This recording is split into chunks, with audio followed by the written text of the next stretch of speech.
हम while loop के बारे में पढ़ेंगे। वाइल लूप का क्या होता है? वाइल लूप का इस्तेमाल तब किया जाता है जब तक कंडीशन ट्रू होती है तब तक स्टेटमेंट एग्जीक्यूट होता रहता है, और जैसे ही कंडीशन फॉल्स हो जाती है तब लूप का इटरेशन स्टॉप हो जाता है। ठीक है, अब इसका सिंटैक्स हम किस तरीके से लिखते हैं? वाइल एक्सप्रेशन फिर स्टेटमेंट।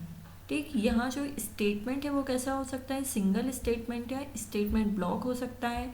कंडीशन के ट्रू होने पर लूप के स्टेटमेंट का जो क्रियान्वयन है वो चलता रहता है, और जैसे ही कंडीशन फॉल्स हो जाएगी लूप समाप्त हो जाता है। इसका हम फ्लो डायग्राम देखते हैं। While expression statements. ठीक है, अब देखिए कंडीशन के ट्रू होने तक ये क्या चलता रहता है? इसका क्रियान्वयन चलता रहता है। If condition is true condition code, तो ये इसका इटरेशन चलता रहेगा। ठीक है, और जैसे ही कंडीशन फॉल्स हो जाएगी प्रोग्राम का क्रियान्वयन बंद हो जाएगा। ठीक है, तो कंडीशन मिलेगी, कंडीशन यदि ट्रू होती है तो ये क्रियान्वयन चलता रहेगा, इटरेशन होता रहेगा, और जैसे ही कंडीशन फॉल्स हो जाएगी प्रोग्राम का एग्जीक्यूशन स्टॉप हो जाएगा। ठीक, यहाँ लूप का मुख्य बिंदु यह है कि लूप कभी भी नहीं चल सकता। लूप को चेक किया जाता है, कंडीशन के ट्रू होने पर लूप चलता रहता है। जैसे कि हमने फ्लो डायग्राम में देखा, कंडीशन के ट्रू होने पर ये जो लूप है चलता रहेगा, कंडीशन फॉल्स हो जाएगी तो लूप चलना बंद हो जाएगा।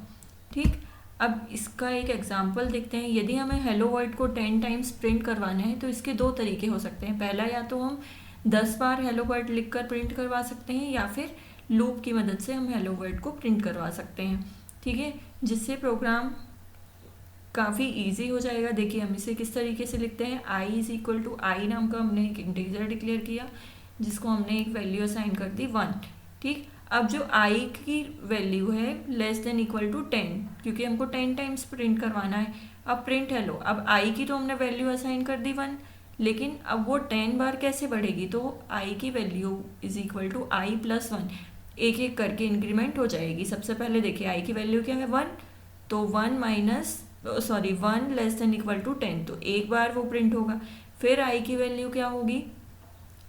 आई की वैल्यू 1 प्लस 1 2, फिर 2 हो गया, तो 2 किससे 10 से छोटा है। फिर ऐसे ही 3 होगी, 4 5 6 7 8 9 10, तो 10 तक होते जाएगी। इस तरीके से 10 बार हेलो वर्ल्ड प्रिंट हो जाएगा। ठीक है,